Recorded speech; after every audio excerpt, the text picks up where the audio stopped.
आदरणीय SP sir Nikhil Pingale sir, आदरणीय additional SP Vaishali Kadukar madam यांनी मागील काही दिवसांमध्ये अवैध अग्निशस्त्र बाळगणाऱ्या इस्मान वापर गोपनीय माहिती प्राप्त करणे तसेच त्यांच्यावरती DB पथकामार्फत निगराणी ठेवणे आणि त्यावरती कारवाई करणे याबाबत आदेशित केलेले होते। त्या अनुषंगाने कराड शहरमधील गुन्हे प्रकटीकरण शाखेकडील कुंभार यांना शासकीय गोडाऊनच्या पाठीमागे काही इसम हे बेकायदेशीररित्या अवैध अग्निशस्त्र बाळगल्याची माहिती मिळालेली होती। काल दिनांक 10/7 रोजी ही माहिती मिळाल्यावरून कराड शहर पोलीस स्टेशनकडील DB पथकाचे प्रमुख निखिल मगदूम व त्यांच्या पथकाने शासकीय रत्नागिरी गोडाऊनच्या पाठीमागे छापा कारवाई केलेली होती।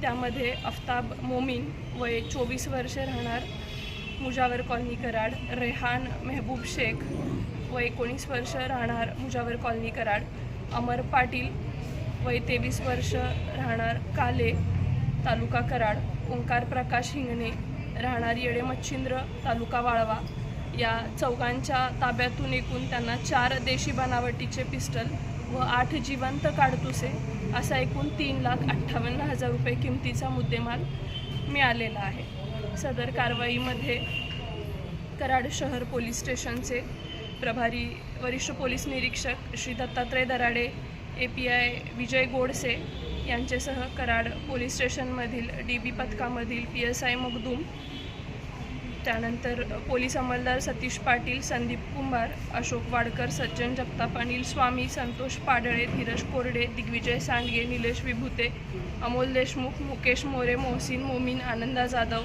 महेश पवार, विजय गुरव व सोनाली पिसाळ यांच्या पथकाचे आदरणीय SP सर आणि ॲडिशनल मॅडम यांनी विशेष कौतुक केलेले आहे आणि या संबंधित गुन्ह्याचा देखील पुढील तपास चालू आहे। यावरती आपण आणखी प्रभावीपणे तपासामध्ये काही निष्पन्न होत आहे का यावरती सुद्धा काम करत आहोत। यांचा उद्देश काय होता? यांचा प्राथमिक उद्देश अग्निशस्त्र घेणे, त्याची विक्री करणे हा आहे। यामधील ओंकार हिंगणे राहणार येडे मच्छिंद्र तालुका वाळवा हा रेकॉर्डवरील आरोपी आहे।